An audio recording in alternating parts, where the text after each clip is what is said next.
لوگ ہیں کہ جو آگے سیل کر رہے ہیں، وہ ہمارے مجرم ہیں، ہم ان کو اکیوز ٹریٹ کریں گے اور اسی طریقے سے ہم آگے پروسیڈ کریں گے۔ اس کے علاوہ ایک کیٹیگری وہ ہے جو اس کے ہاربرز ہیں، جو اس کو فیسیلیٹیٹ کر رہے ہیں، اس میں کسی چاہے پولیس کے ہیں چاہے اور بھی کسی بھی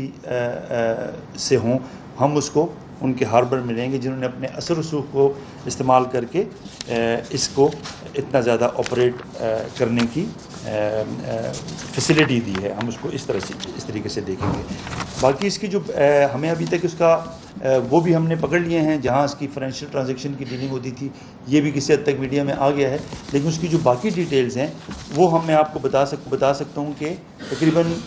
صرف ایک اکاؤنٹ جو ہمیں ملا ہے 1.5 سال کا، 500 پیجز کی اس کی اسٹیٹمنٹ ہے، ہزاروں اس میں ٹرانزیکشن ہے، جو اماؤنٹ اس میں ٹرانزیکشن کا ہے وہ تقریباً 3 کروڑ سے زیادہ کا اماؤنٹ کی اس کے اندر ٹرانزیکشن ہوئی ہے۔ اس میں کچھ ایک ٹرانزیکشن جو ہے کسی اینا نام کی ہے لاہور بیس، تقریباً اس کے اندر سب سے زیادہ ٹرانزیکشن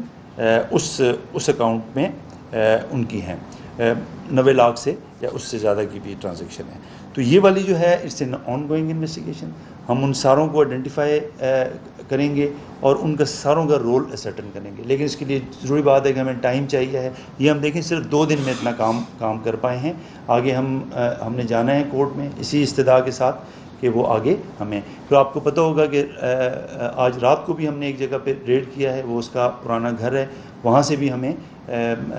کوکین ملی ہے، اس کا ہم نے الگ سے ایک کیس رجسٹر کر دیا ہے۔ تو it's an ongoing investigation اور انشاءاللہ ہم اس کو پائے تکمیل تک پہنچائیں گے۔